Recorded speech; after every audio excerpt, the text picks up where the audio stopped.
Let's be honest, no one expected this to be good. Even the most optimistic person wouldn't give this a chance. But my god, this is somehow way worse. I knew it was going to be bad, but not that bad. The summer of 2024 has not been great. There's been a lot of disappointing films that have failed to deliver on the big screen. It's honestly quite depressing to witness this current state of blockbuster movies. But maybe it's a blessing in disguise, because none of them are original. They are either a spin-off, a reboot, or a sequel, or an adaptation. And Borderlands is an adaptation from the successful video game series. We've been here many times. How many famous video games have we seen turn into a movie and absolutely tank? We've seen it with Doom, Warcraft, Assassin's Creed, and Borderlands is the newest victim to the curse. I really didn't expect anything great from this movie, and I was right, but I didn't want to be right. I would rather be pleasantly surprised and have this movie slap me across the face to show that I should never doubt or hate on anything. Instead, I've come out of the cinema devoid of hope. Nothing worked in Borderlands. The story was nothing. It went through one ear and out the other. I can't tell you what happened, not because I have poor memory or concentration, but because it was so dull and rigid.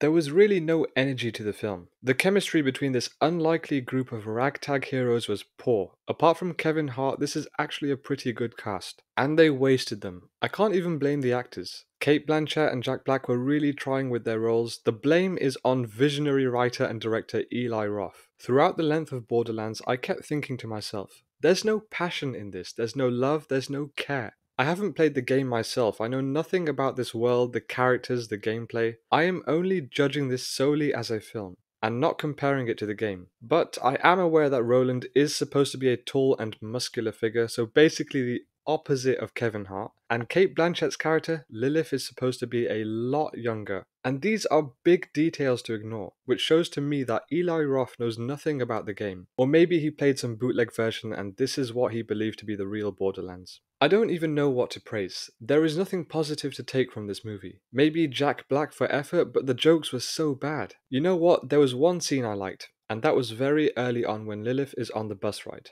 I thought the driver had the best role in the movie and brought the world to life for just that 1 minute of screen time. The whole vibe of Borderlands felt extremely derivative. It was like a cross between Guardians of the Galaxy and Mad Max. A group of misfits turned out to save the universe. It is an interesting premise. If only they showed heart, charm, and charisma, it would have been on the level of Guardians of the Galaxy and Mad Max. Instead, it's on the level of Madam Web. I'm not even joking here, it might not be as bad as that, but it's really close. Considering this is less than 2 hours, the pacing and structure still felt off. The way it moved from the second act to the finale, it was so sudden. None of the characters were ever in any form of peril. There was no consequence. There was no moment where you felt worried for them, just no jeopardy. You never felt as though they were under any threat. Maybe it was because they made them all too powerful and boring. Also kind of annoying, especially Tiny Tina. Again, I should stress that I haven't played the game, but regardless, I didn't care for her character since they decided to give her some backstory. She just came off as rude and unlikable. She's like Harley Quinn but without that devious charm.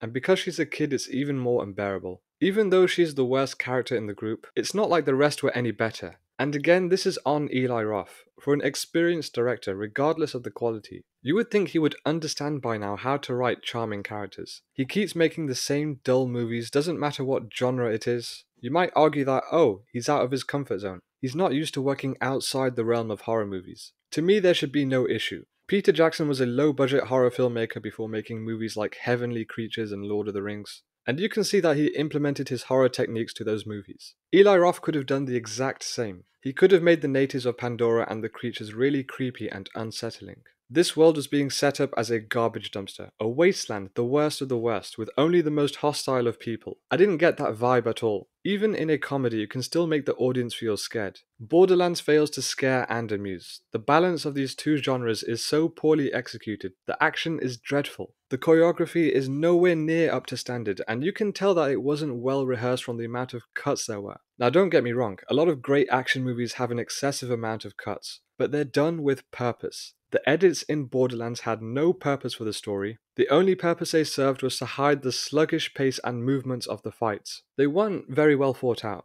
If you don't care about the fate of the characters, then it's all just pointless. The group itself is pointless, they don't work, no one really compliments anyone because you spent too much time on characters like Tina and Lilith, and developed absolutely nothing for characters like Roland and Krieg. Not because they didn't have time, there was time, it's how they used that time. Borderlands has gone through a lot of trouble to get to the big screen. It was shot 3 years ago in the middle of the pandemic in Budapest. They had to reshoot scenes in early 2023 with a different director, which shows how much Eli Roth really cares about this project. And all of this chaos in production shows in the movie. By the way, the villain, he's not in it for much, but I really don't understand Hollywood's obsession with hiring foreign actors who have no sinister presence about them. In a world of 8-legged krakens and spaceships, this man just wears a modern suit. You know what they say, a movie is as good as your villain, and this antagonist is one of the worst you will see. The reason why Borderlands fails is for many reasons. The writing, the action, direction, and humor all fall flat.